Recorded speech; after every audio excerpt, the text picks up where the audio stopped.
Hard hat's all about showing up to play hard, doing what it takes to win. If you want to cement legacy, win another. He's your third center. You don't want to pump him up too much, but it's hard not to. This is maybe the most I've ever agreed with you.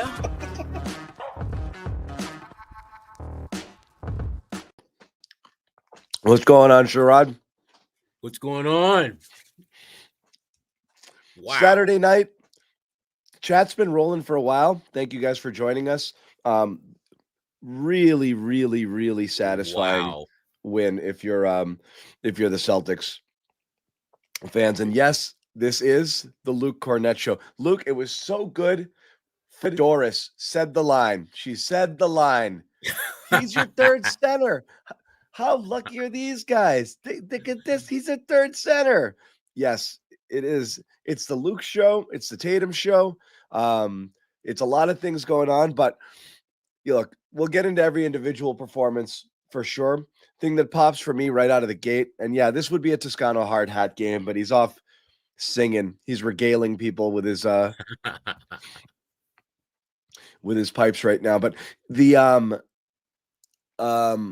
this was great just because it's in New York. You're down two players, you're down two starters, and you go in there and you just drop the hammer on them. And you've already done this to them once before. They've seen this movie.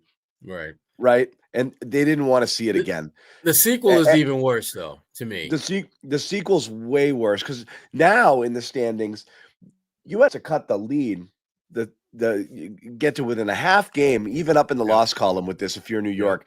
You knew they were geeked up for this. It's a primetime, nationally televised game at the freaking Garden. Snow outside. You got that. You got Denzel and Spike Lee courtside.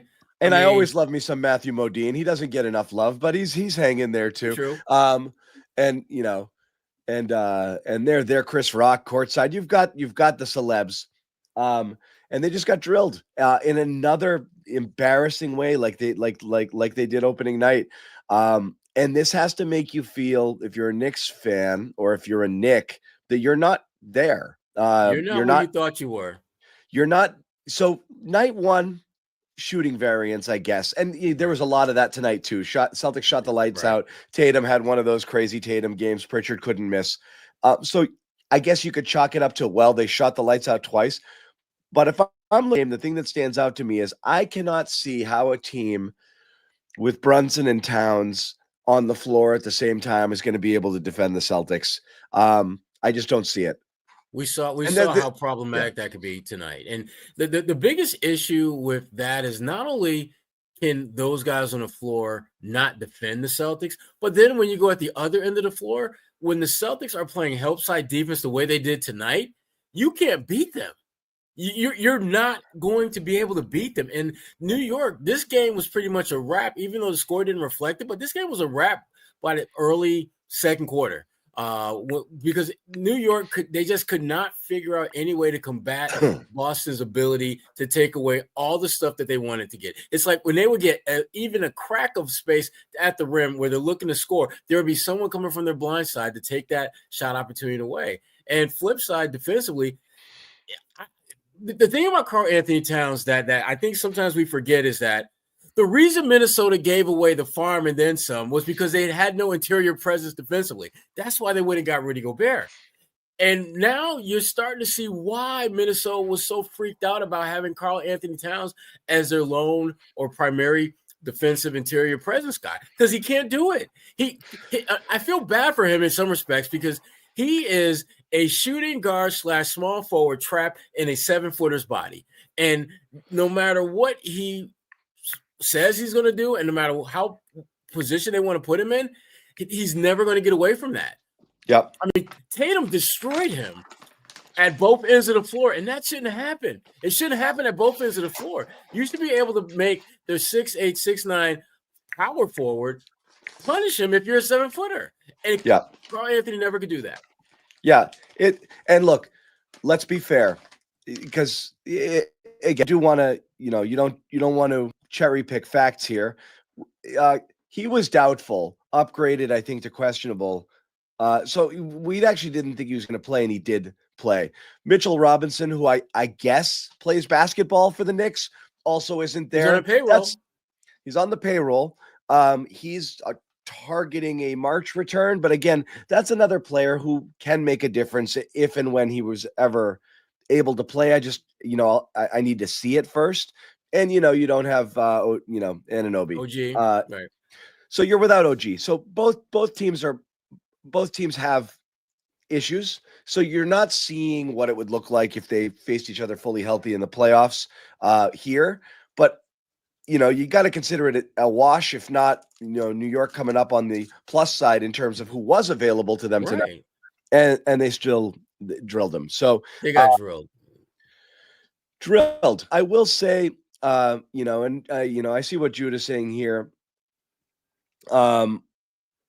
This happened, and we're not going to pretend it didn't happen, but the Celtics came out with that kind of defensive focus that you talked about. That's the best defense I've seen them play in the beginning. And I know the Knicks were cold too, but a lot of it was because they were just up in their shit the whole time. In that first quarter, they were switching, helping, doing everything right, really making those things tough. Nothing was easy there. Brunson wasn't able to buy his way to the free throw line yet at that point in the game. And they were really, really, really struggling to get off any decent looks.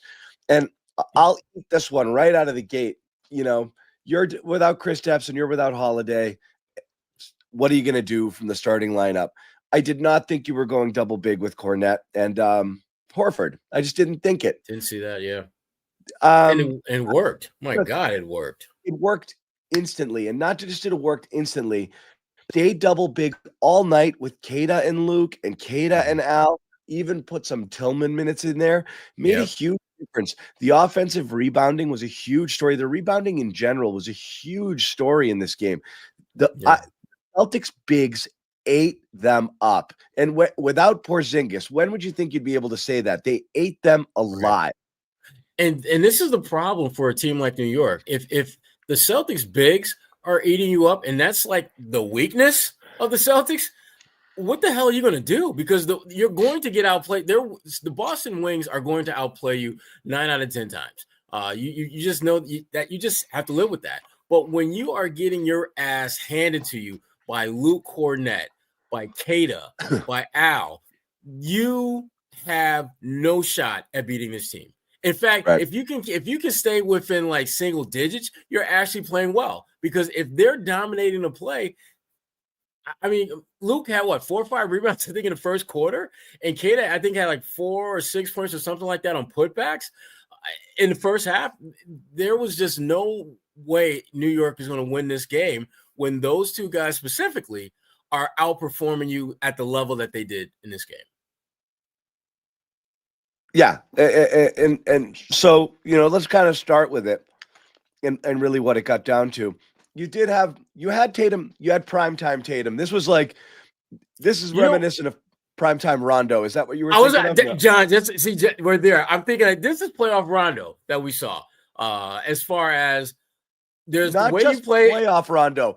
Primetime Rondo, for those who don't remember, was one of the greatest phenomenons ever. That guy was a Hall of Famer. Legit Hall of Famer. In all nationally televised games. Unbelievable. And Tatum had that kind of shine to him. Mm-hmm. And then things got a little cold. And I was like, okay, he settled back into it. Then he had that third quarter where he just lost his mind. Yeah. And the game really took off from there. But, a crazy, crazy Tatum game. And yeah, look, I'll say it because there's people in the chat saying it now. Turning point in the game is when everyone's going to hate me for it. When Brown was a sloppy mess for a couple of quarters in this game. When he sat out and it became the Tatum show in the third, they were already on a bit of a run when Brown went down. They went 14-3 off of that, extending what was a total 19-3 run. That the game took over from there. But when it went into Tatum takeover mode, everything their offense got a little funky, and they did let the Knicks get back into it. They started getting a little complainy with the refs, who were awful all night. Arbitrary bullshit. Refs right next to plays not blowing the whistle, and the guy across the court blowing it. A guy getting mauled, both sides. Cat, Tatum were getting mauled sometimes. Going to the basket, and then other guys getting those little lean into you. Brunson, 11 free throws. It was that stuff was frustrating. No consistency, right? Yeah, it was a frustrating game, but yeah, they you know, they got to him, and again, I agree with Kess here, and I said that earlier. They D'd him up early. Celtics got away from their stuff a little bit, but the bigs saved them all game long because they battled. They were on the boards. They were a presence down below. Even a couple times, I know Bobby's always looking for these openings, and just there was a couple of times where Brunson, on a pick and roll when Keita was out there in the third quarter and Bobby comes in. Oh, Keita's not going to be able to stay in this game. He did fine, Bobby. He did just fine. He was great. Cornette was great. That kept him in it. And then they just hung in there long enough until Tatum went into takeover mode. And that. Yeah. I mean, this, again, there wasn't a ton of stuff that you cringe about if you're a Celtics fan in this game. It was by no means a flawless game, but the stuff that they did well, that's the Celtics have the ability to do well. They really did it at a high level in this game and just took the life out of New York early on. And even when New York had, kind of trimmed it to 3, you never really felt that the Celtics were on the verge of a total collapse. You always felt as though they were going to figure out how to get back to doing what they are good at. And let's be honest, this is kind of the blueprint for the Celtics. I mean, they've consistently been a better team on the road than they've been at home. And so whenever they have a little bit of adversity on the road, you don't really feel as nervous Nelly about it as you do at the Garden, at the TD Garden, because they typically find ways when they put teams in really tight jams like this on the road, they typically find a way to seal the deal. And this was just another one of those nights. You're muted, John. I think you're muted. I hit it. It didn't come out. There we go. Okay. So yes, but great. Again, great. And so we're back to this kind of, and like I said, we'll get nitty gritty on the game itself, but just taking the step back on it, you're looking at it's that who the F are these guys sort of thing, right? Right. You've got the Cleveland game, which, Joe Mazzulla himself said was imperfect. And it was, but it's still Cleveland, and you won that game on the road. Right. Then you lose that Dallas game, and all of our heads explode. Then you go on the road and you beat the Knicks again. Which one do you buy? And now you're going to Miami next. Again, that you should win.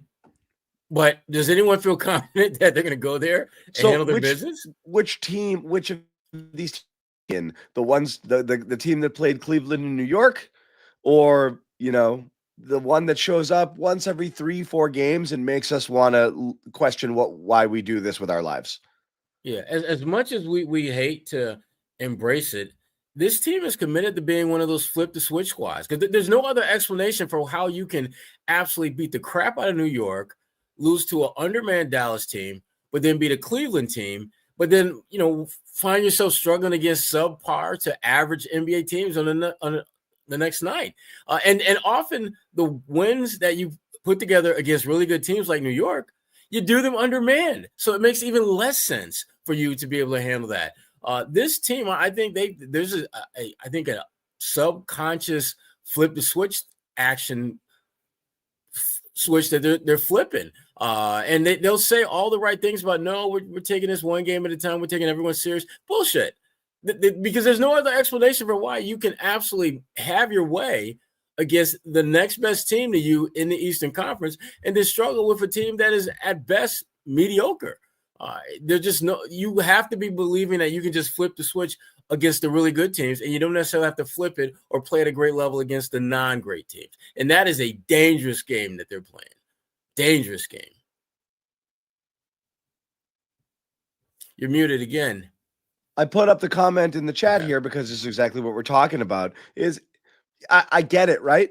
This is the push and the pull with Celtics fans in general. There's a faction of people that are like, can you guys shut up already? Can't we just be happy? They're 37-16, number 2 in the East. They're not even playing great. Blah, blah, blah. They've had some injuries. What, they're a couple games off last year's pace. What the hell is everybody freaking out about? And then there's others who are like, yeah, it's not right. Something's not right. It's not the same. And it's frustrating. And, because, it's almost like, it's like Severance, Are we getting their innie or their outie? You know, like who are we getting here? You flip the switch and it's somebody totally different, unrecognizable, has nothing to do with the other version. So you don't know which one it is.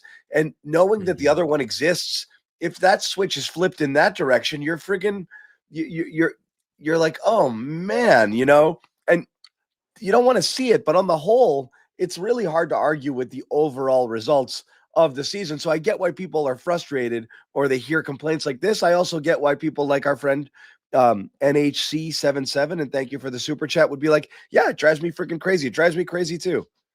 Well, you know, we're constantly trying to figure out what is this team's identity. And this is it, that they are going to be feast or famine.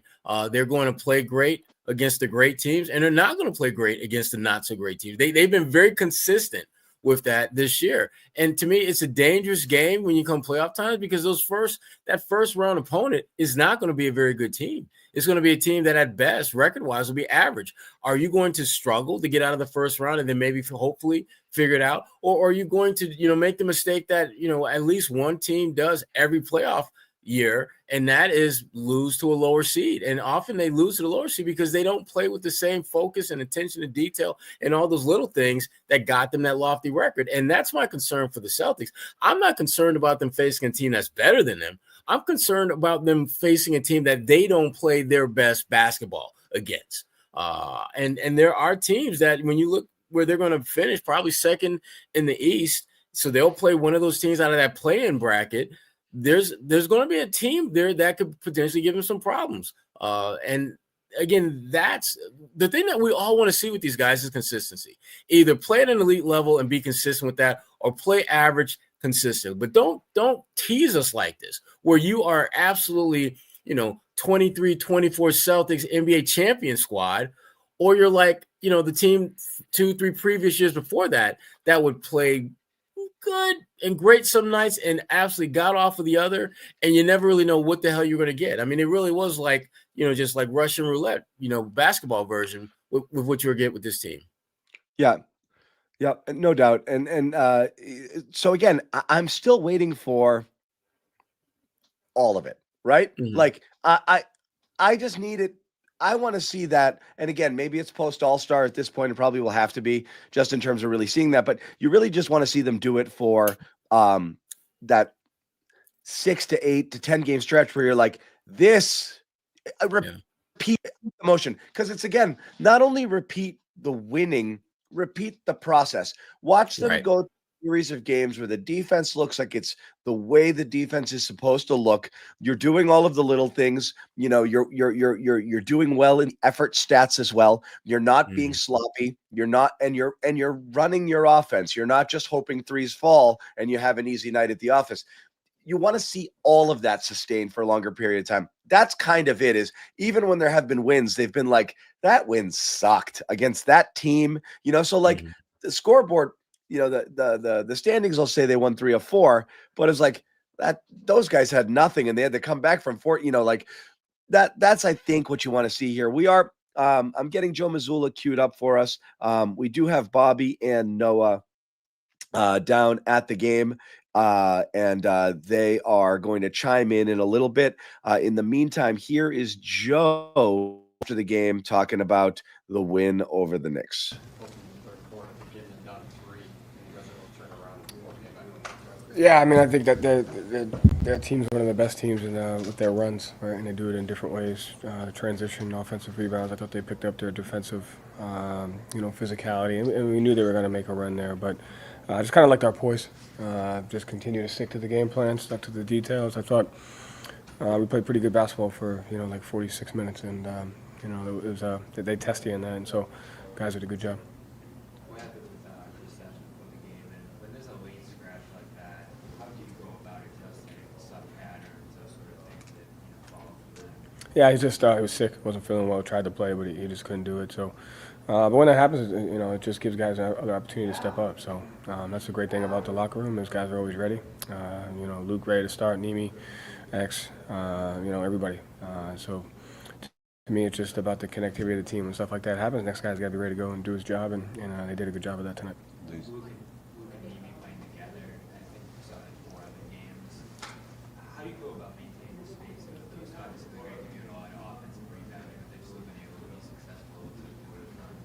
Yeah, I mean, the spacing, it just looks different. So it's just not going to be what it is when there's 4 out, 1 in, and that's okay as long as we get the right execution and what we're trying to get to. So the spacing is different when you're double big than when you're one big, and we just have to fight for that regardless of that. And that gives us different versatility. So, but it was a credit to those guys, man. They were ready to play, when we had the late scratch. So. Obviously, with Kristaps out, you could have gone smaller. Instead, you stay with double big lineups most of the game. What convinced you to do that in this matchup, and then how were the bigs able to help you kind of wall off the rim as well as you did tonight? To me, it's more about just having different ways that you could play, and so the season presents opportunities for that, and we need to be able to be flexible, to win the matchup at that particular time. And I thought tonight that just won the matchup for us. New York's one of the most physical teams in the league, and they do a great job on both ends of the glass, and so we were able to counteract that a little bit with our physicality. So. It was a credit to the guys, though, for playing, as hard as they did, especially defensively. They were really well connected. All of our bigs. I thought Al, I don't know if he took 2-3 shots, but his defensive positioning and physicality was tremendous. What kind of mentality did Jason Tatum come into this game with? I have no idea. I didn't talk to him, but he was ready to play, and that was special. I just thought he did a great job. Damn, Joe. Just kind of taking what the defense gave him. Look at Abby like that. Damn. His ability to just play versus different coverages throughout the game, get the shot. Does anyone ask about the T-shirt? That was a special performance. He has every reason to be tired. Who? Well, Jason. Yeah.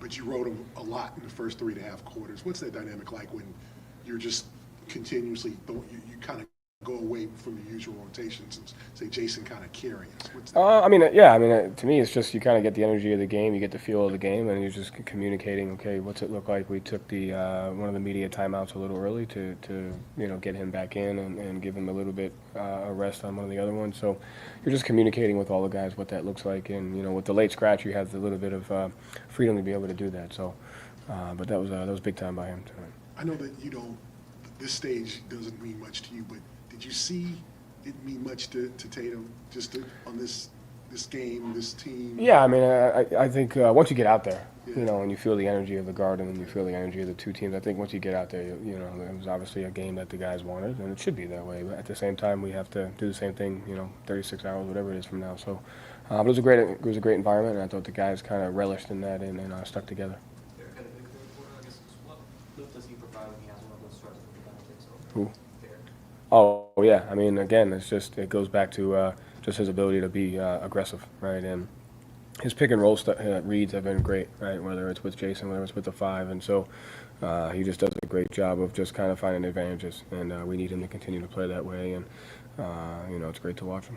That Biggs connectivity, was that how you guys were able to hold Karl-Anthony Towns under 10 points? You tally up all the ways that they're able to score, and you take a few of those away. We didn't do a great job at the free throw line. We got to do a better job defending without fouling. But we were able to just take away a lot of the stuff that they get through some of the details, and the positioning and the details were on point, and it took some of that stuff away. You said 46 out of 48 minutes. Did you feel like this was one of the most complete wins of the season? It was up there. It could be. Again, like I said, we fouled a little bit too much, but we did a lot of good things. But I think for the entire 48 minutes, we played with a level of connectivity on both ends, and that's the most important thing, regardless of the results. So we just got to continue to fight for that, and we got to just continue to win in the trenches, win the margins, and I think we did that. We did that again tonight. Joe, Jason moved into the top 10 all-time in franchise scoring tonight. You're very open about how prideful you are in coaching him. When he reaches a milestone like that, do you feel some sort of pride towards him? I just feel I'm happy for him. I feel grateful. When I joked with both of them that I didn't have that on my bucket list to coach those two guys, and so it just kind of happened. And I'm really grateful that I get to coach them, and so I don't take that for granted. But it's big time for him. He does it the right way, and so for him to be able to accomplish that while focused on winning and being a great teammate is really important. And I think he's still underrated. He's one of the best players out there. Thank you, Joe. Thanks.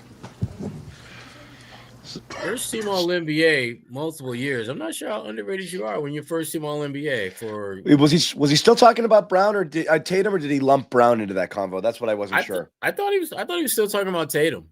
He was. Yeah, I don't know. I don't know. But again, hell of a win. Tatum, I thought he did so. I mean, the points obviously. I mean, when you put a 40-piece in the garden, that's a big deal. But to me, it was so many little things he did, like his rebounding, connectivity, and potential. Oh, we're gonna go with connectivity, potentiality. That one I agree. That's a new one. No, it's the intentionality that always drives me nuts, as opposed to just being intentional. Yeah, I love the it. intentionality is great. I love it. This was a good win, and again, I think this is one of those games where we're going to focus a lot on Tatum scoring, obviously, but little things like rebounding, boxing out, contesting shots, being in the right place for help side defense, little things that don't always show up in the stat sheet. I thought he did a really good job. I thought as a team they did a really good job at that.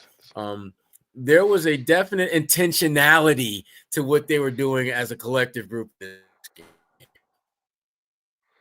Yeah, I'm putting this up here, one, because this is another generous super chat from our man NHC777 who wants his voice heard, her voice heard.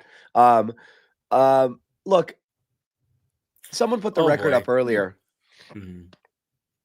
I'll get Sherrod's take here on this. Mine is simply that it's almost like the cheat code aspect of Porzingis when he's in there, because what's so funny is they're losing while Porzingis is playing really well. Mm-hmm. And it's almost because you went 20, 30 something games without playing with him. And then you're like, oh my God, remember this guy that unlocked everything that we did? And all we have to do sometimes is just get a switch and just get it into him at the free throw line and let him go to work. And it's basically unstoppable. And we can run our entire offense that way and nobody can do anything about it. And it's hilarious. They do. And it's like, it works. Sometimes not perfectly, but it's like it's always there. But it might take the rest of them out of the flow of their offense in terms of what they're doing. So the balance of how they're working him in and while getting everyone else who needs touches, because last year they were doing that, getting all of that good stuff out of KP, but it didn't end with him getting it every single time. I feel like every possession ends in his hands every time he gets the ball in there now. There was a little bit of more ball movement in there. There were more screen actions where he was popping out, sometimes a little bit more going to the rim. Right now, I feel like they're just lobbing it in there and everybody's standing around. And I think that's messed them up a teeny bit offensively. So I still think they're trying to remember, how did we do that thing where all of us were awesome at the same time last year? And then together we were this unstoppable Voltron, force.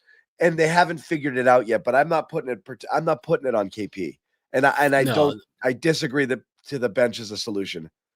No, I think there's a couple things going on. First of all, last year, people like to point out the fact that, they missed him a lot of games last year, but it was a controlled scenario with him missing games. Like, for example, tonight, this was a late game scratch. They weren't planning to play this game without him. And they've had a number of those type of situations and scenarios where the game plan was for him to be out there. And then at the very last minute, he's not there. And so they've had to really kind of figure out how to navigate without him much more on a fly this year than they've done in the past. And even when they've had a plan for him not to miss a certain number of games, guys get into certain roles without him. And then all of a sudden he's back in the mix and now the roles have to change. And there's always a period of adjustment.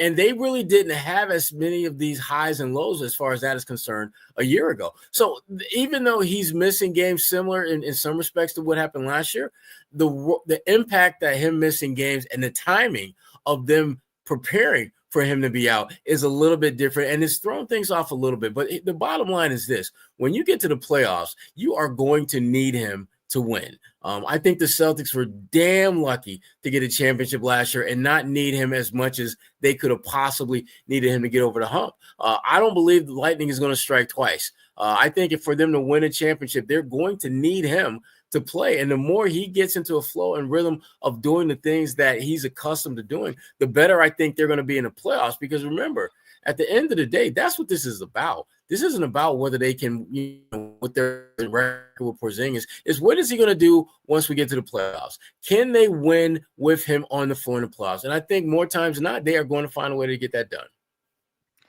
I agree. I think it's, I don't view there as a correlation with their record with him and not. You need him. I mean, you were lucky. Like, that was exactly it. Like, they had to, like, this is where the way the playoffs played out and the injuries and this and that, this is where it helped them. They were steamrolling everybody regardless. And with Porzingis, I don't even think it's close, but that was the equalizer there, where luckily they weren't fully tested by a team that could have given them some problems there.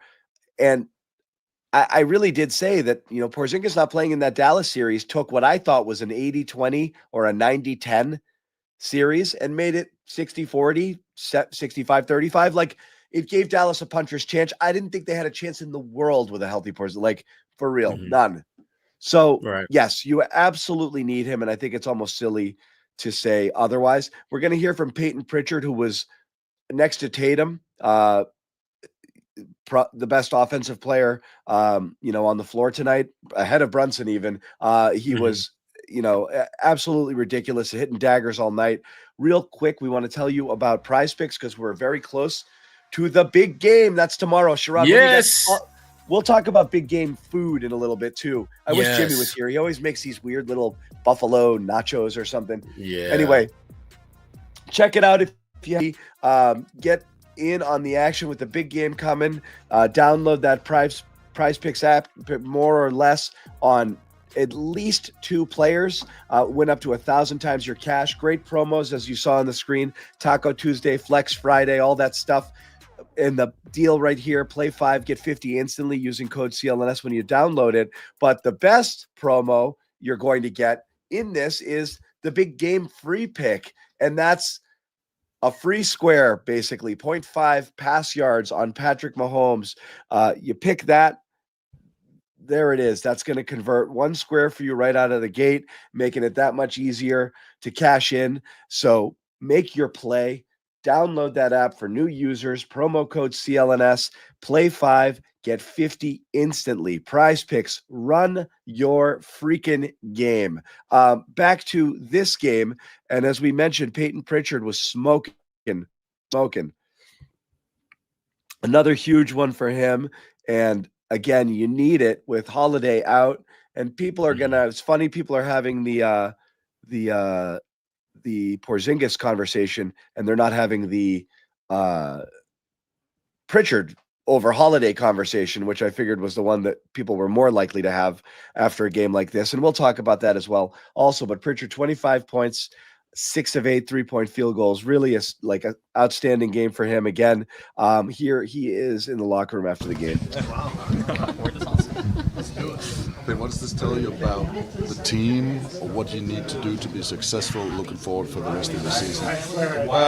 Just staying locked in. We were looking forward to this game, but, finding that type of intensity for every game. And, I thought we did a great job tonight. We spaced the floor really well. Our bigs did a good job cleaning up the glass, and our guards just made the right plays, made the right reads over and over again. Is there one single thing that you need to be doing that's more important than anything for you to be successful? I don't know if I can pinpoint one thing, but it's just the intensity, being locked in. It was definitely there tonight. So, we're capable of doing really great things. So it's got to be that every night. When did you find out KP couldn't go? Luke said you right before the game. Yeah, Joe came in and Luke wasn't in here, so Joe told me to tell Luke to get ready to be in the starting lineup. So, but he did a good job. So get thrown in right away, but he did his job tonight. How special is this group that you guys can do? Joe doesn't talk to players. It's the next man mentality. This group is apparently not all players. Got a lot of talent, and I think people are ready for the opportunities when it comes. I know I am. So, and I think that carries around. From, hey Peyton, I need you to do me a favor. Can you tell Luke he's starting tonight? Thanks. Well, I knew once KP was out, I figured Luke was starting. So Joe came in looking for him, and I would just let him know that. Like, I'll tell him. So it's that simple. What's it like, obviously, like the running that third there? It's Brian Olive, my man in the back. you out there with Jason. Is it a little challenging to play in some lineups like that? No, it's not challenging. I thought Jason did an unbelievable job tonight too. He didn't rush his shots. He got to his spots, and he was money. He broke the lead open for us, and that's what a superstar does. What he did tonight. When he goes off like that, and you guys get off to that kind of start, when you're coming off the bench, how much responsibility do you feel to carry it over? I mean, honestly, I never try to carry that weight. For me, it's just about making the right reads every time. So, I had 2 shots in a row I hit, and then the next 2 plays I think I hit Luke. And it's just making the right read. That's how I judge my game. It's not makes or misses or anything. It's about the right reads, and, I thought I did a good job with that. Right. Very rarely does a player fall in front of you with his back to you. Did you see it, Chua? And what's kind of your reaction when you're like, okay, I got to shoot this? Or I mean, yeah, obviously he's on the ground, so I passed it to JB. He threw it right back. So I don't even know if I was like deep or not. If I was right on the line, I didn't even look down, but I just saw him down and non-contested shot, so I was going to shoot it. What is it? Rough night for a Chua. I mean, it seems like range is not something you think. Brutal. Got dunked on. Say half court. Started bad. I got to put a little more on it, but I feel like it's funny. Last game. Kyrie made a comment to me, and he was like, "I want my 11 back." It's almost like a volleyball line, considered on the NBA court. He's like, that's like the modern 3 nowadays. Like realistically, like people are capable of shooting from out there at a high clip. So, and I really believe that. Like, if you're not gonna guard out there, then you got to shoot it. Last game, you and the bench unit, you guys were down by like 20 something, and you guys made that late push, and you kind of spearheaded that. Like, how, I know it's a game away, but like, how important is that just to have those moments? And for you as a leader of that unit, like, what was that like? And does that carry over to tonight for you personally? I mean, definitely for me. Like, I try to take advantage of those because, you can get stuck in a role sometimes, and you can become a little bit robotic, and I definitely get caught up in that at times. So, I always got to remember to stay aggressive, even if the role doesn't call for that at times, but in transition and stuff like that. So, having those moments and feeling the flow of it again and attacking and getting in the paint, it definitely helps create that confidence going into the next game and just carrying that over. So I know my team needs me to be aggressive, and that doesn't mean shooting. That means just, making the right reads. If they're not there, shoot the ball, but attack closeouts, create a 2-on-1 and make the right read. How have you gone about developing a two-man game with Jason in those second units? You're working on it a little bit. Definitely. I mean, like just being confident, throwing certain passes. Where does he want the ball? When does he want the ball? Obviously, he's our go-to, especially in that lineup. Like, so we know we're running things through him, but it's just understanding when it's my time to be aggressive off that and when is it time to run it through him. So it's a balance, and I think we're only going to keep getting better and better at it. How much sweeter is it winning in this building and silencing that crowd? All righty, we're going to get Bobby and Noah jumping on in a little bit. So that's that. But Peyton Pritchard, terrific. I got to throw up one more super chat. The guy's going to throw down. I'm not going to ignore this type of effort and commitment. And thank you for saying that. We do appreciate it. I think there's other great Celtics shows out there as well. I think there's terrific ones on this network. And if you're not watching the Big Three with Sherrod Blakely and Gary Watt, doing it wrong. If you're not watching First to the Floor, I know most of you are watching First to the Floor. Terrific show with the Aussies down under coming in and breaking things down. Celtics late night after the games and then doing just stuff throughout the week and really creative, fun, interesting stuff. Also an awesome show, but we do appreciate the hat tip here and the donation. So thanks a lot. We do appreciate it. Everyone out there and all of you guys who watch, even if you're not contributing, you don't have to. It's with we feel the love. It's not all about the money. We feel the love. We do. Yeah, Pritchard was awesome. And again, so these are conversations are going to be interesting, and everyone, is going to be like, oh, you're just a merchant of chaos here. And trying to stir shit. But it is interesting how a couple of things have changed the dynamics, right? In terms of this year. Horford, I thought, acquitted himself fine tonight. But I mean, we're talking about the bigs and we're talking about Al and Keita now. I know there was some brief conversations about Porzingis And are they worse without him? And I disagree. I think it's fair to ask any questions. Honestly, it is. But I do think the questions that we're going to start asking in the last third of the season here, is going to be, who are you riding with? You saw this a couple of years ago when you had the White, Smart, Brogdon situation, and the default was Smart and White, and it was the wrong call a lot of times. And now you're reaching a point where it's going to be like, you've seen it happen a couple of times, but are you sitting Pritchard for Holiday, or is Pritchard going to start playing the majority of fourth quarters in games when everybody's healthy? And then the other question is going to be, at what point does, and I can't believe I'm saying this it's probably best I'm saying this without Bobby here. Yes. At what point does Luke become your second center? Ooh. I said it. Ooh. John, because go ahead. I'm just saying. John, I am going to slip you the keys under the bars so that you escape being a hostage of the moment. This was a great game for Luke. He's not your second best center yet. In fact, I mean, in this game, to be honest with you, I thought it was kind of like 2A, 2B with him and Keita. I thought both of those guys had pretty significant impact. I don't think Luke is playing good, but I'm not quite ready to lynch my backup wagon to Luke just yet. In fact, I kind of like having him as my third center. No, guys, every now and then can deliver. I have to say this. You're wrong. You've got the wrong guy here. I am the biggest Holiday stan out there. I'm saying really at what point are these conversations being had? I freaking love Drew Holiday. All I'm saying is it's going to be hard to deny what you're seeing and what's happening versus a guy who's definitely struggling a little bit, even from where he was last year, or at parts of the time, the season this year, whether it's the shoulder or whatever it is. There's something not all the way there yet, but you can't be a bigger fan here. This is not reactionary.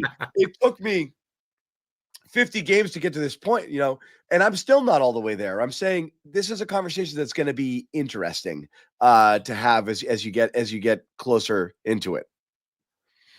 I think what you'll see with that though, John, is I think that the minutes will fluctuate a little bit more so and slant a little bit more towards Peyton if he continues to play at the level that he's at and Drew continues to struggle. But I think the Celtics, the plan going at this point is to keep Drew in that starting lineup, play him low range starter like minutes, and hope that he can kind of build himself back up to being the player that we know he is. Because even when he's not playing great, he's playing good enough to help them win games. And I still think Pritchard is going to get his minutes and going to be able to make an impact. So I don't think there's going to be any rush to make any radical change. But to your point, John, I do think that if Drew continues to struggle, Peyton continues to play at a really high level that we've seen, you're going to start to see the minutes reflect that, where you'll see I play 18 or 20 minutes and Peyton might start playing 25-ish. And there will be that shift. I think it will happen at some point. I just don't think it's going to happen anytime soon, though. We will see. Luke, Luke, and back to Luke really quick. He's playing great basketball, but I still say and feel that Al will remain ahead of him in the pecking order if everyone's healthy. But Luke is certainly making things interesting. I think we're at the point now, John, where this is a legitimate conversation that we should be having. I don't think it is. Why are people afraid of this? And I'm not a prisoner of the moment, and it's not about recency bias. I'm literally saying it'll be an interesting conversation if trends continue in the way that they are now. That's what I'm curious about, because I'm not sure how that's going to go. Right. And that's where I'm glad you cleared that up, because I thought you were saying he should be the backup center. That's where I was a little thrown off. No, I'm not ready for that. Look, I'm sorry, but we thought 20 was something. Whoa, Eric Polanco, my man. Wow. Here's the thing. I think realistically, Horford's always going to be the backup. Because even if his minutes don't reflect that, he's always going to be, because he is more versatile, can play in every situation, whereas Luke, in some situations, cannot against certain teams, more athletic teams, teams where you have to do a lot of switching. There will be times where Luke is going to be a tougher matchup. And we saw that. We saw that in the playoffs where he couldn't get on the court against Cleveland because it wasn't the type of thing that he could play in, Indiana. So there's just certain that's going to be the case again this year. The Knicks are a perfect type of team for, here for them to do what they did with the bigs. So it's not surprising. It is going to be Al, but it is interesting right now because Luke's playing so well. It's almost, I wonder what Noah thinks about this. We'll get Noah on as soon as we're certain she's good. She's setting up here from New York, Bobby, coming on momentarily. And as soon as we have them, we will switch it over. While we wait to get Noah fully set up, we will let you know about one more of our sponsors, and then we're going to hear a bunch of post-game sound as well from Luke himself, Jason Tatum, and Derek White. But first, a message from our friends over at Game Time. This episode is also powered by Game Time, the best place to get tickets to the games, events, and concerts you want to see. Take the guesswork out of buying tickets with Game Time. Game Time is filled with terrific features like all-in pricing, so you know exactly how much you're paying. No surprise fees at checkout. You also get panoramic views from your seats in the app, so you know exactly what you'll be looking at before you buy. Plus, a lowest price guarantee, or Game Time will credit you 110% of the difference. Download the Game Time app, create an account, and use code CLNS for $20 off your first purchase. Terms to apply. Once again, download that Game Time app, create an account, use code CLNS for $20 off your first purchase. Terms to apply. What time is it? It's game time.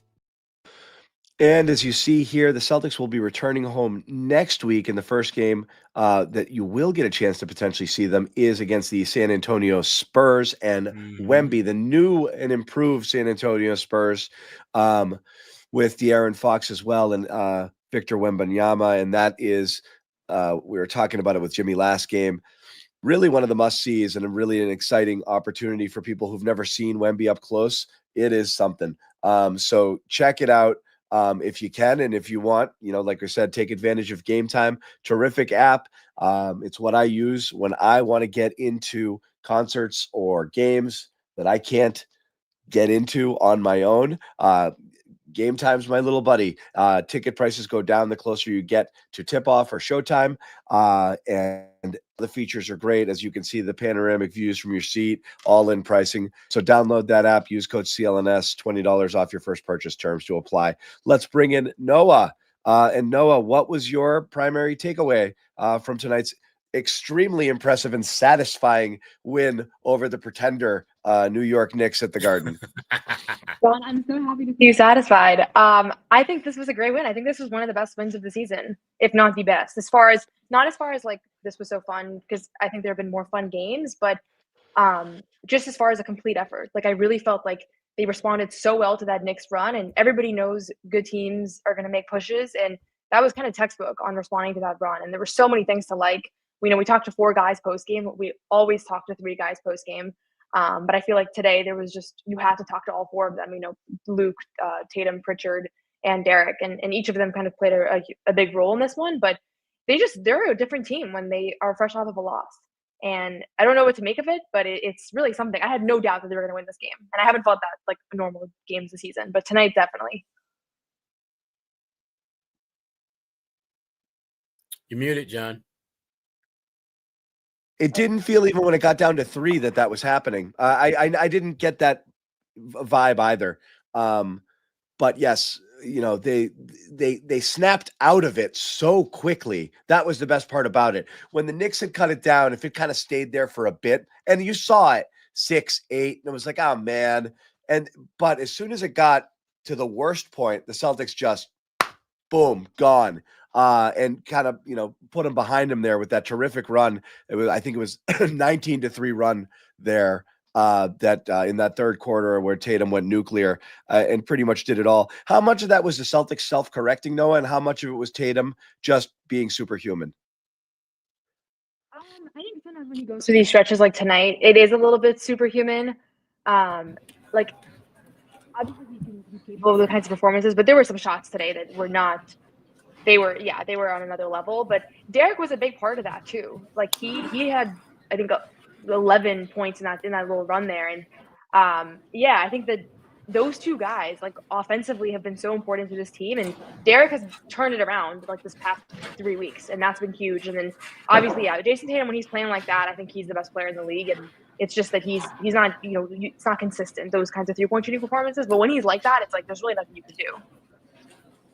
Can I be the one guy who doesn't love heat check Tatum?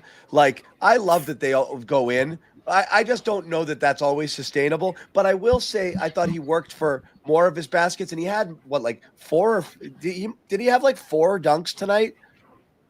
You always like to see that as well. Track. Yeah. I remember at least 3. Yeah, at least 2 or 3. So that was good too. But then he just got unconscious. You know what, though? Those are fun to see. I don't want to be the wet blanket on it. I don't know that you're going to go. That's just not going to happen every single night. But when it does happen, it's nice to sit back and, with your bucket of popcorn, watch it and have fun. Because those are you're due a few of those, right? Like, how many 40-point games has he had this season? Is that only his second? Could be. And the other was it against hasn't the been Knicks, many. right? Yeah, 37 against the Knicks, I think. Yeah.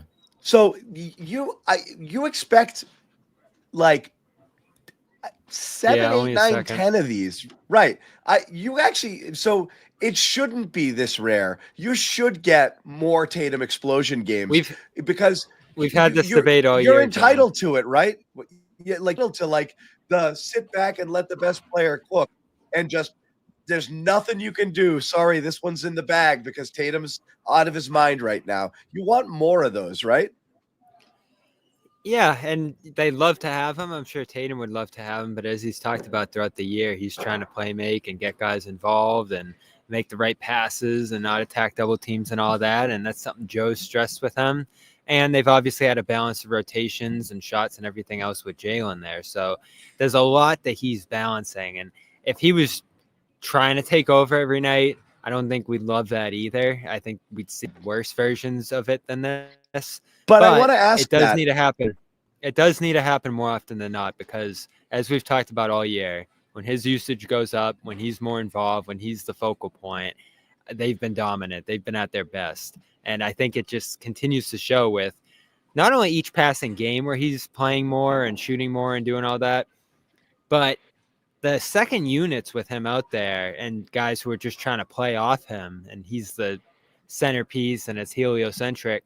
Those look great. They always seem to look amazing. And Pritchard's benefiting from it, and the bigs are catching the offensive rebounds and just rolling off him. And it looks awesome. And you do imagine a future, John, where maybe certain, guys going in and out of the door here into the future. Obviously, he's going to be the guy who's here maybe for his whole career.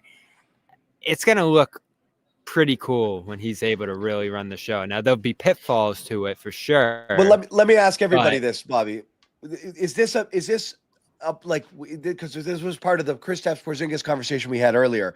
Like someone asked, like, the record with Kristaps is worse than without, and like, should they bench him? Is he a problem? And I don't think so. But what is interesting is whatever it was that worked last year, where everything worked and everything was a cheat code, and it was like, well, he'll beat you, he'll beat you, he'll beat you. Now it feels like only one thing can be working at a time more often than not. Like when you're going into Porzingis in the post and it's this cheat code and everything seems to be going fine there, it feels like, well, he's getting whatever he wants, but like then other people are suffering as a result of it, and you're not running a Tatum-centric offense. Or when Tatum sits and it's Jalen's turn to cook, or when Jalen's got to get his touches so he gets in his groove, it's taking Tatum out of it. And Bobby, you've been kind of banging on this usage thing.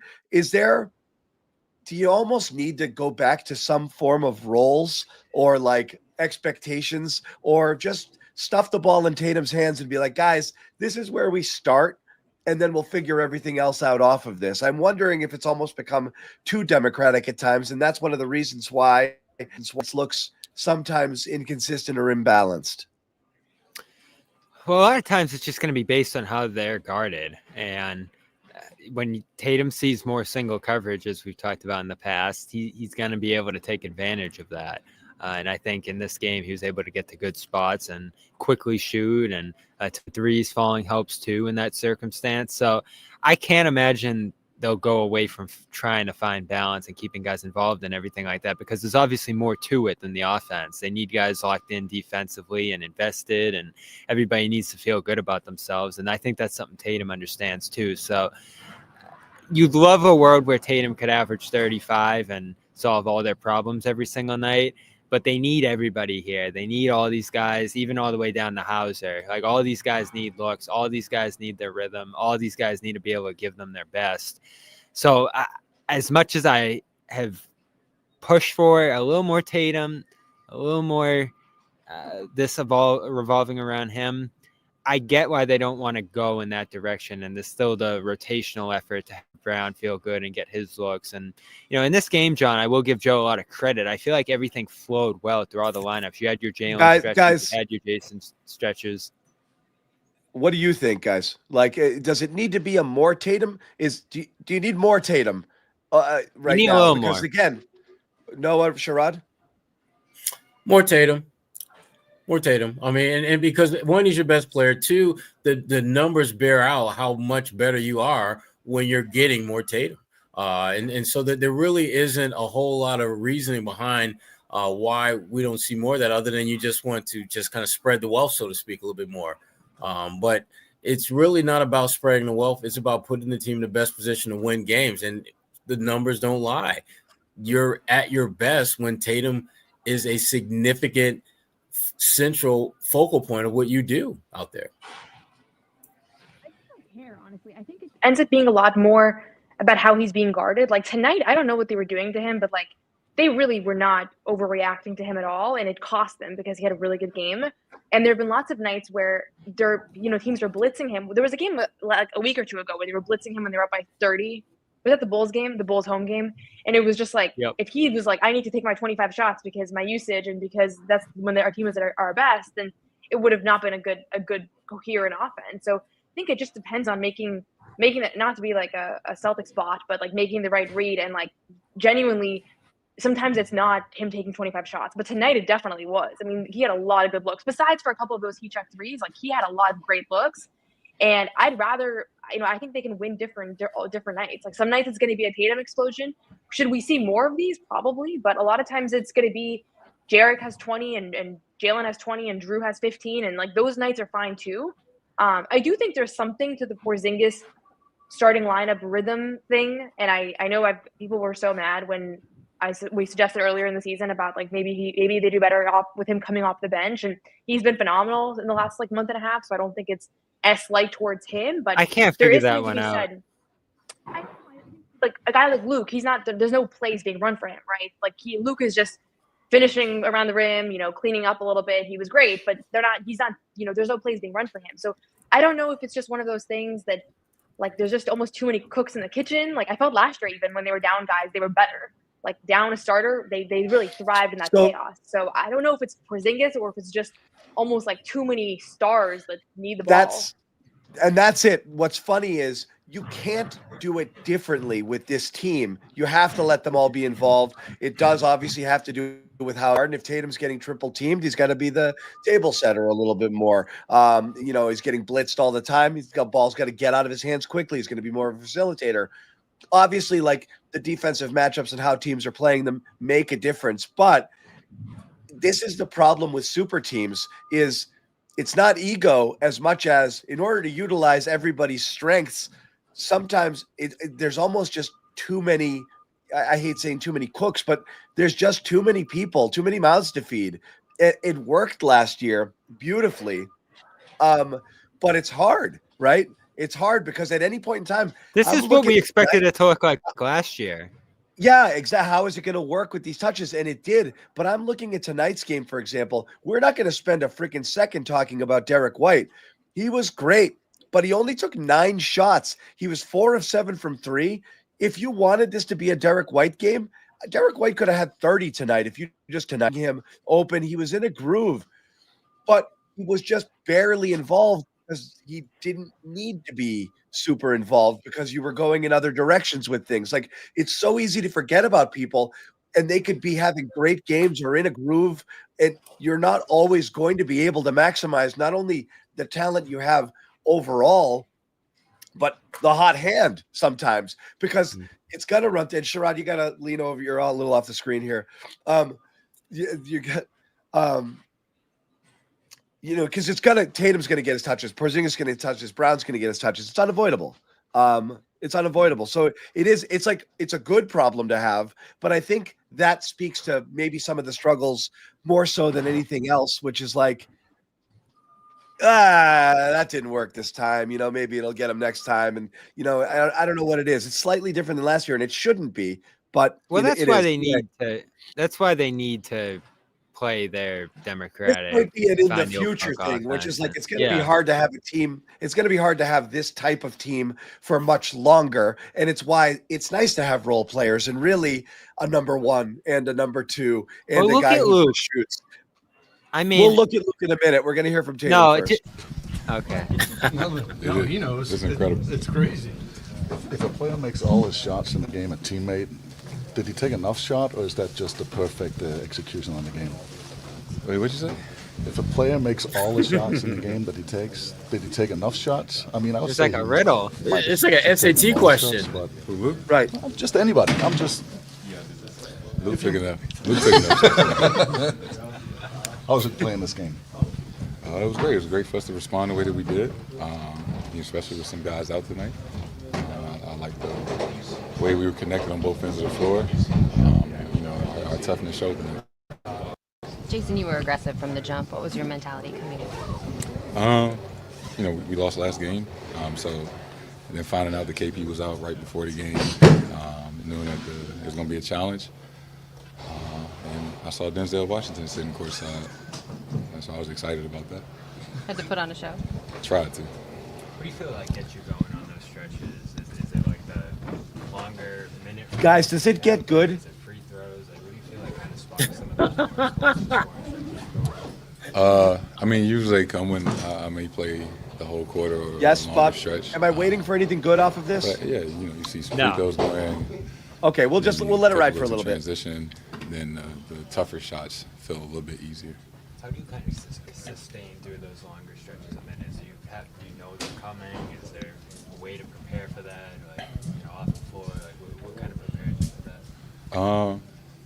I try to take care of my body as much as I can.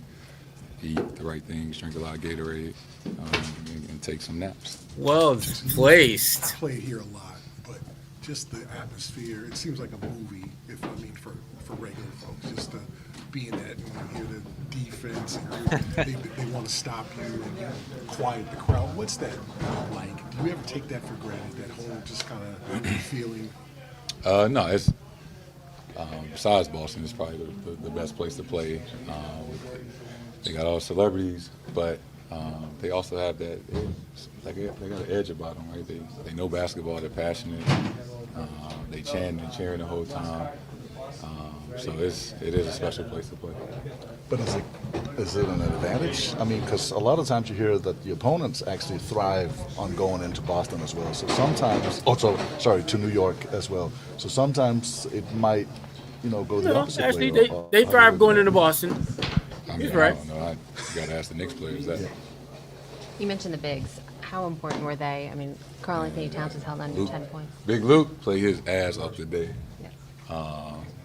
You didn't make me wait around for this, Bobby? I almost cut this off. He kind of really set the tone to start. Forgot about it. Contesting, blocking shots, rebounded. Obviously, Al did his thing, and then Big Neem came in the game. And that's because Bobby hears that every time Luke plays in his head. Rebounds. Luke played his ass off tonight.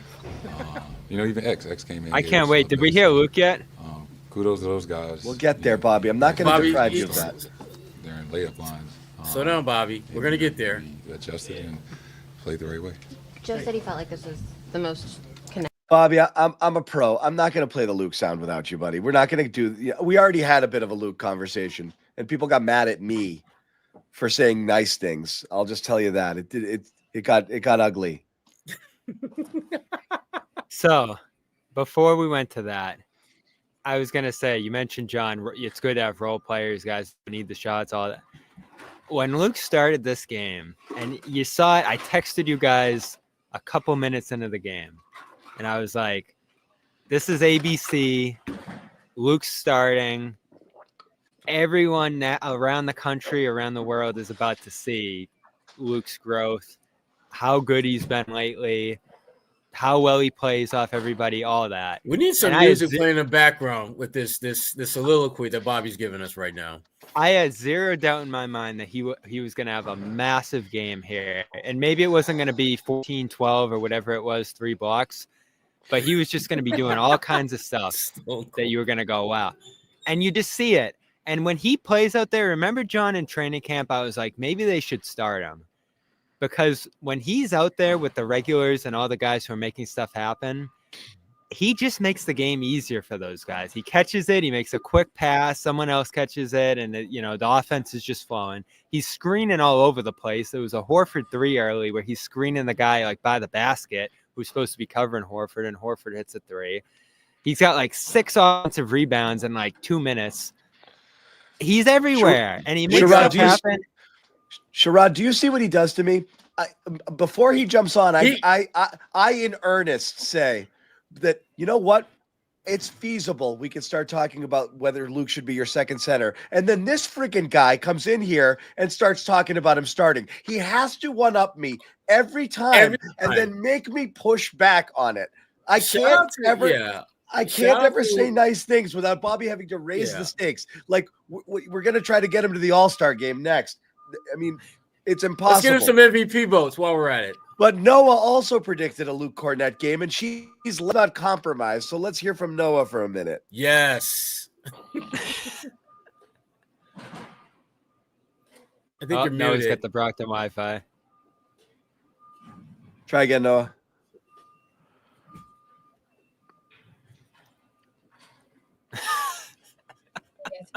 All right, fine, Bobby. Go.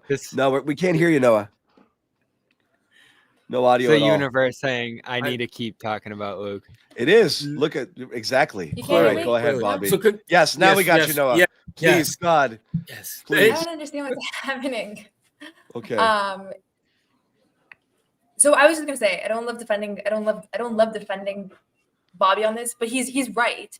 Like, there is a case to be made. He's had one of the highest net ratings over these past few months. He just elevates this team. It's not about what he's doing. It's about what happens when he's on the floor. Like, offensively, they just seem more connected when he's on the floor. He just the chemistry is there, the years of experience that he has playing with these guys, and his just own individual improvement. Like, this is the ultimate win. Whatever Bobby predicted was going to be with Luke, like, he should ride this high. He should say, I told you so, because this is what we're seeing, like a really great NBA player. Like, he really is. So I'm all the way there. I'm all the way on that side. Again, like, go ahead, Sherrod. No, finish, please. No, because you're almost there. I know you're near the end, so you need to finish. Go ahead. No, I just think, like, he's become really important for this team. And there's obviously nights where he hasn't played, and he's one of those guys that you don't have to worry about his ego. You don't have to worry about him kind of getting in his own head or whatever. But, like, nights like tonight have become pretty, common, and you can expect them, and you can kind of count on him to put together these kinds of performances. And that's when you become a really good player, when it's not like a one-off. I just want to be clear. Are the two of you advocating for Luke Cornett to start?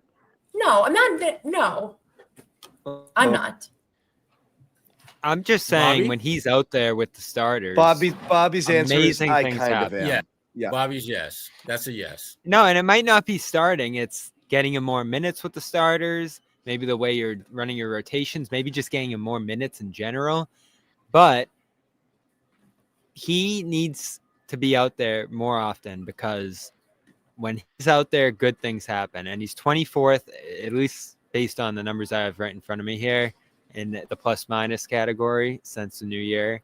He's been floating in that top 20-ish territory for a little while now. You know what? Maybe it is the perfect role, perfect amount of opportunity and minutes and whatever else for him right now. But all I know is he's just excelling through them each night. And again, John, the thing you said that set me off there is Bobby, he a was a guy on the minus floor. 20. He was a minus 20 one game ago. We have to. Okay, everybody was though. Everybody was. I bad. know. That wasn't his fault. He was unplayable. Like okay. And he was amazingly awesome tonight. It and wasn't that his was fault, his John. How fault. could you blame him? Oh God. That's not his fault. Oh shit. But Also, I just want to say, when I say Luke Cornett is a great NBA player, that doesn't mean that I don't recognize he's not like an all-star center. It just Did you means say like, that? at the end he's of the your day, third center. I said he's a great NBA player, and everybody's getting mad at me in the chat. Like, great is not a limited scarce thing. Like, you can have a lot of great NBA players. This is the Noah, thing about these Luke, are though. Noah, this Why do is we the have a genesis. premium on positive words in this? There's not, because this is the genesis of phenomenal. Because instead of saying normal words, like Luke's been really solid, we say he's phenomenal, and we're like, okay, it's not phenomenal. He's been good though. Can we give you good? And Bobby's like, no. Phenomenal. Nothing. This is phenomenal. Look at that stat line. Good is boring. I love it. Yeah. So this back is to your concern point, with John. Luke, though. Bobby, Go this ahead, is let me just ask you this though. Is there a concern? My only concern is he's made himself $15-20 million a year, and he's going to be out the door after this year. Wait, what did you just say? I think there's a big contract waiting for Luke Cornett in free agency this offseason if he continues doing this. If he continues to go 7 for 7 and get 12 rebounds, you're right. You're right. If he continues to make every single shot and get double-digit rebounds in 29 minutes, there is. Well, Bobby, is that realistically going to happen? Probably not. We'll have to see. And Bobby, this is my concern with And Luke, yes, though. we are going to give love to the fourth center too, by the way. But let's keep going here. Let's finish off. There is this thing known as diminishing returns, Bobby. And I feel that Luke right now is at that kind of the max of what you're going to get from him. And if you extend him more minutes, do you really think he's going to get better than where he's at now with more minutes? That's a real concern there. That's why like the role that he's in now and the way that they're utilizing him now, this is the perfect storm for Luke Cornett to have a long and lengthy NBA career. If he's your third center and you're giving him maybe backup center minutes every 3 to 5 games, and he's giving you these kind of performances, you can justify floating him between your second and third center. But when you make him your starter, that means you're on the scouting report from the very beginning of the game. That means whatever it is that you do well, teams are going to figure out a way to say, what else can he do besides that? And now all of a sudden, you're not quite getting 7 for 7, 12 rebounds and 3 blocks in 29 minutes. You are spending probably more time next to Joe Mazzulla than you would like. And people are wondering, well, we told you so he wasn't that good. And it wasn't that. It was the fact that you put him in a role that he could not be successful in. And that's the concern I have with shifting Luke into a more prominent role, is you're going to be putting him in a situation that he, frankly, will not be the best version of Luke Cornett in. That's what I'm saying. That's what happens with all bench people. When you're, if you're thrust into starter minutes, it doesn't necessarily suit everybody well, and that's fine. But again, he's been awesome, and I don't disagree with Jake here for first to the floor. Boy, I mean, I don't know if he makes some title contenders, but boy, they'd be better. There's a couple teams out there who would love to have a Luke Cornett right now. I don't know if they'd love to have him for 20 million, but they would.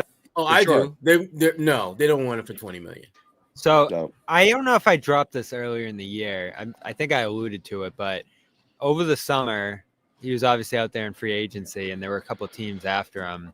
And there was, I believe, if I remember it right, an $8 million offer out there for him from the Peyton Jazz, Pritchard money. By the Jazz. More Danny Ainge. More than. Yes. Who originally traded for him. So there was interest last summer. Luke wanted to stay. Luke stayed for the minimum, got him his no trade clause, and look at the season he's having. You're fortunate. You're super fortunate that Luke decided to come back here. And, It'll be a bummer if he ends up leaving, for more money after this, but he's earned it at this point. And the fact that he came back and he took his game up to another level here probably cost himself, whatever it is, the difference is there, 5-6 million by staying, but gets to contend for a championship again, has given this team some amazing minutes and continued the Kornet experience to a 5th year here. And it's been great to watch. And again, John, just a guy out there who doesn't need shots, who makes things easier. This is what you want, John. You want more guys like Luke on the court. $20 million would make him the 20th highest paid center in the league. He's not getting starter money. Okay, just please. We gotta have reasonable conversations. He's not getting $20 million. He's great. Let's leave it there. Maybe we should start talking about Pritchard. I'm joking about it. Let's listen to Luke. Luke was trolling the entire presser, by the way. I love this guy. I really do. So, Peyton said that he was the one asked to tell you that you'd be replacing Kristaps in the starting line. When did he track you down, and what was your reaction? Please don't say to John. Scratch and you'd be in the first unit. Yeah, it was during the layup lines. Just he was coming back. He's like, you're starting? And I don't know. That happens sometimes. I just kind of told myself before the game that I was not throwing away my shot. Trying to be young, scrappy, hungry, and I just wasn't going to throw away my shot. 7 for 7. Did you shoot enough? I feel like guys did a great job, finding me and stuff. But frankly, I'll just never be satisfied. So I feel like, it's a great environment. We're playing in what some people would say is the greatest city in the world, and we're just, trying to be collectively some minds at work. They shot 8 for 27 inside the paint in the first half. What went into kind of making those lower percentage shots? Honestly, I just feel like our physicality and just kind of hopefully trying to make things, hard on them, and I feel like we did a good job of that. You ran out of reference. Yeah. No, not yet. Where do you feel like that one ranked among some of the better games you've had in your career? I feel like just like my intention and physicality were good. Obviously, I think sometimes just plays just sort of lined up. It's obviously a lot of fun playing here, and I feel like that environment just kind of makes it an exciting game. And JT played great, and I feel like the crowd kind of gets you into it. But it's important to kind of just stay focused and try not to. Not the rabble that screams revolution, because those fans they don't really have your interest at heart. What do you maybe enjoy about the double big lineups and kind of your role in there? It's a lot of fun. I feel like defensively, just having that size and presence. I think Al's great. Obviously, KP's a lot of time with that, and then being able to spend some time with Nimi on the floor. It's a lot of fun. Honestly, we look forward to it, and Yeah, I definitely enjoy it. I just think just defensively and kind of just trying to crash the boards and be aggressive in that side of things. But fortunately, we have a lot of bigs, I feel like they have a good feel for the game and know how to just space and work off each other. So, that works pretty well. Does anything change when you are not coming off the bench? Like normally you get to kind of take the game in and kind of see how it's going. But when you're starting, is there any advantage to it or just? Sorry, no, I killed it before your question. What was the answer there? I don't remember. I gotta look back. Sorry. I think he said that. Yeah, it wasn't that interesting. Go ahead. No, it's fine. So while Bobby, we'll get back to Luke when Bobby finds his way back to the show. But the thing we led with was your overall impression of the Knicks here. And again, it's easy to say it's one game. You can't. But now this is twice where the Celtics have done this to them. Both times without Porzingis. Both times shot the lights out, even though the first game was, even more ridiculous here. And Tatum had monster games in both. But just looking at the Knicks in general and whether or not they're truly a team the Celtics are going to have to worry about contending with down the road. I think a lot of us thought this was the number one team. I know, there were some thoughts of Philly as well too, but felt like the Knicks is going to be okay, they might get there. And they might be a problem.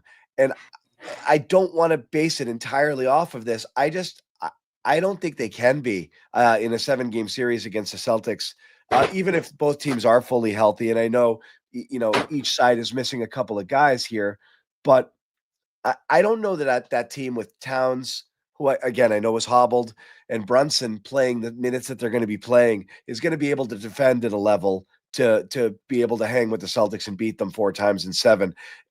I'm not going to say I'm completely not concerned, but they're way further down my list of worries here. I'm starting to wonder whether the East is really a 2-horse race.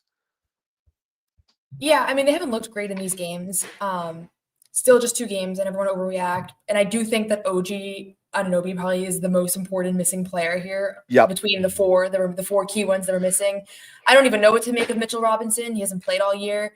At his best, he could be a key part of this matchup. But again, I don't even want to – I'm going to assume that he might not even be there because he's just been so inconsistently available. But I don't feel – I agree with this commenter on here. Like, I don't think the Knicks are a huge threat.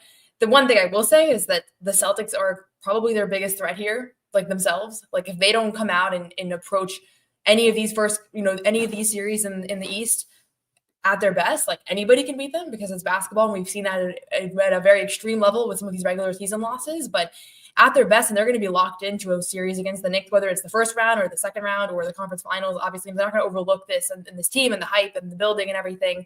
I feel really good about this matchup. And I don't think it's a coincidence that they've had 2 great wins and also that Jason Tatum's had 2 great games, because I don't think they really have an answer defensively for this team. Yeah. I mean, there's the more as we get closer towards the end of the season, I'm paying way more attention to the standings than I normally do. And I look at a team like New York, where most likely in the first round, you're going to play somebody like Miami or Orlando in the first round. If right now Detroit's in that 6th spot, but Orlando, Miami are right there as well. I'm not sure New York is even going to get out of the first round of the playoffs, to be honest with you. Because, John, the point that you made earlier, and I think it's a really important point, when you get to the postseason, we've all seen this. The game slows down. Whatever flaws that you have defensively, they get exposed exponentially in the playoffs. And Karl Anthony Towns and Brunson are major problems. And to your point, Noah, when you don't have a guy like OG, he can clean up a lot of the mistakes that they make defensively, because OG low key is a really good help side defender, and they need that desperately when you've got 2 of your starting 5 players who more times than not are going to get beat off the dribble, or they're going to get posted up and scored on. So the New York. To me, they're going to be a feast or famine. They can get all the way to the conference finals or get knocked out in the first round. And that's just how they're built. Because, again, everything will come back to, are your flaws going to get exposed at a high level? And the Celtics by no means are a perfect team, but their flaws are much more manageable than New York's. And this game is an example of that. I mean, New York was missing, 1 starter? The Celtics were missing 2. And then they beat you by damn near 30 points on your floor? Come on. That's a problem, New York. That's a problem. Cross them off. Cross them off the list. I wish we didn't have to, but it's hard to imagine that this is a team that that's going to stand between the Celtics and get into the NBA Finals. We spent a third of the show on the 3rd center. I think it's only fair that we spend a couple of minutes on the 4th center. Look, I'll say this, and I'll eat this right out of the gate. When I saw the starting lineup, and you know they were out. If you were just out Holiday, he's going double big with Horford. I thought it might have been Hauser. I didn't think it was going to be double big with Luke, so I was a little bit surprised there. And not only was it a good decision to start Luke and go double big in this game, it was good to do it the whole time there. Yeah. It was like. And Kata, Bobby, I forget what you said, hadn't really played rotation minutes in a while here. Gets them early and made the most of him. He was awesome. Again, just super active. And again, he's a flawed player. I know you're very quick to point out literally every single time he gets crossed up on a pick and roll or something like that. And you got to get him out of there. But he was really good tonight. I thought Kata gave him a lot of activity, a lot of juice, a lot of energy. And he Towns couldn't get it. Towns couldn't get anything going on him. No. Yeah. And he got out to the perimeter, was able to get out on Brunson, put some pressure on him on switches. I was concerned when Cornette picked up the 4th foul there that they were going to have to go to him for a longer stretch there, and he might get targeted. And he did at times, but it didn't hurt them. And his activity offensively at times made up for it. So definitely capable minutes from a player who, as the minutes have reduced here and the playing time grown more inconsistent, has returned to some of his inconsistency as well. And that frustrated me a little bit. I understand you don't have minutes for all these guys, but the intriguing thing you've discovered in a couple of recent games here is that he and Luke can play together in certain matchups and certain circumstances. And it looked like a desperation lineup against the Grizzlies the first time we saw it. And it started okay and then, went to hell pretty quickly. There's obviously spacing limitations with 2 non-shooting centers out there, but however they made it work in this game, and I'll have to go back and watch it a little bit. They went on a 20-14 run with he and Luke out there together in the first half, and then that look fared well again in the second half. So that might be something you can get to in certain matchups at times if you really want to increase the pressure on the offensive glass. It's a pretty good duo to do it with. And then the Horford-Kata minutes were pretty good. Horford able to guard the ball, Kata able to roam a little bit, block some shots, and do all of that. So, he's what, John, like your 9th best player or something like that, good for 35 mil any given night. The fact that he's your center, but he's also like your 9th best player, John. You'd like to be able to get him in more often. I think we're looking at that the wrong way. I think you have to look at each person for what they bring and what that game needs. And Kata brought a lot of what this game needed, which was great work on the glass, both offensive and defensive side, and really, really, really good paint presence there. Anytime they tried to get down low, there he was a problem there. Cat had problems with him, Noah. Yeah, I thought to not be able to not have played like really at all over these past few months and to just come in and bring the energy and have big plays. Like we talk about stay ready and it's almost like a trope at this point, but that's the definition of staying ready. And I do think it's super underrated how difficult it is to have no idea that you're going to play tonight. Maybe you won't play for this entire road trip. Who knows, right? And then you come out and I thought his minutes were solid. So yeah, him, Luke, like the fact that they're able to have these games, even if it's not a playoff thing, like you need these wins ultimately, and you need to be able to survive guys being out. You don't want to put it on Al. We've talked about how important it is to preserve Al during the regular season, heading into the playoffs, and how critical he becomes in some of those playoff matches. So, yeah, I was impressed by Nimi, and it wasn't, he made some mistakes. It wasn't perfect, but overall, I think that's as good as you're going to hope for, just considering the circumstances and just this matchup. Yeah, I mean, the thing about Nimi, Luke, all those guys come off the bench is that as important as it is for them to put up decent numbers, the biggest thing they got to do is make an impact. Whether that's setting a good screen, whether that's closing out, whether that's altering a shot, they have to make an impact when they're on the floor because they are the ones that are not going to play major minutes. I thought Nimi did a really good job of making the most of his minutes. They weren't looking for him offensively per se, but he was able to get his hands on a few balls and get some shots to go down early on and draw some fouls and just do a lot of those little things that, your 9th, 10th guy, whatever they do, it's a bonus in terms of scoring and that such. But the biggest thing is he made an impact when he was on the floor. And that has to be the mindset if you're coming off this Celtics bench. It's not so much how many points I can score, but can I actually make a difference in this game with the minutes I get? And they had damn near everyone who came off the bench did that in this game. We're gonna have to be kicked out soon, but I just want to make sure. Can we just touch on Pritchard before I get off? Yes. Yeah. You know what? You know who I didn't talk about tonight? What did you say? Jalen. Didn't talk about him, and I won't. But yes, we talked about Pritchard earlier, but you didn't get your shot, so go for it. I'll be brief. I just want to say, I know we're talking about his numbers going down. I do think it's not a coincidence that he puts up this big stat line with Porzingis out tonight. Like again, like I've said this before, but I do think that his Holiday touches. Yeah, it's gone down quite a bit, but I asked him about it post-game, and that previous loss in that fourth quarter, he really spearheaded that comeback. He had 17 points in that fourth, and I asked him, did that carry over into tonight? He said, it definitely did, because he can kind of get a little robotic in this rotation, and that he almost needs to, remind himself that he needs to be aggressive for this team, and I just think he can't, I don't want to see Pritchard like take 5 shots and like even Drew is okay if he does that. Like I think this team kind of the way that they've been constructed this season, they need that spark off the bench to kind of go off. And I thought that this was these last 2 games, like those back-to-back 20+ point performances from him are welcome because we haven't seen them since kind of earlier in the year. But I also think that a lot of the decrease was less about like him being in a slump because the shooting numbers never slipped.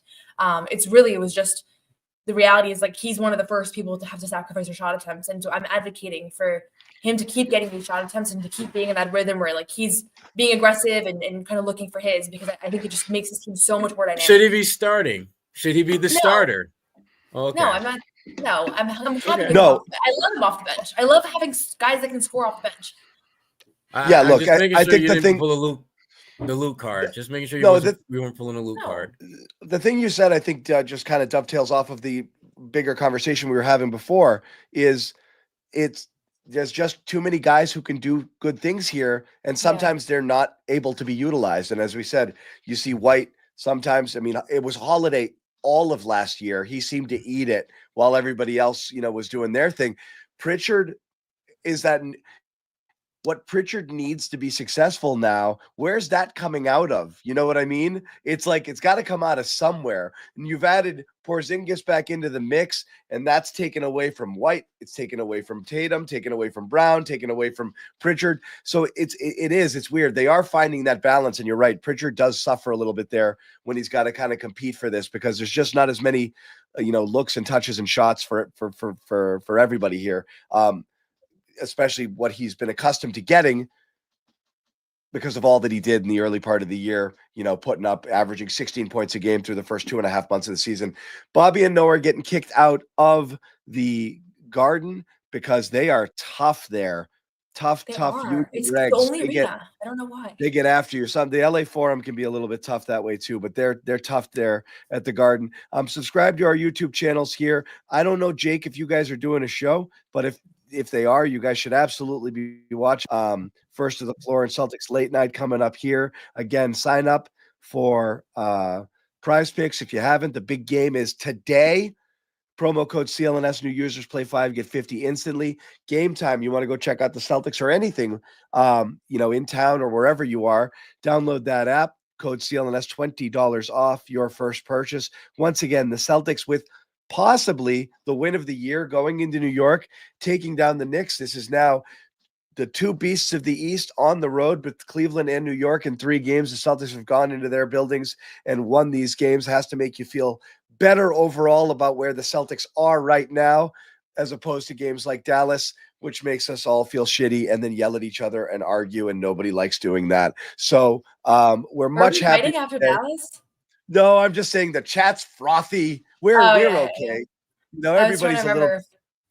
We were okay. We're not mad at each other. But everybody gets a little bit frothy out there. So thank you guys for hanging out with us. Enjoy the big game tomorrow. We are back. When are we back? Tuesday. Monday, Miami. Monday?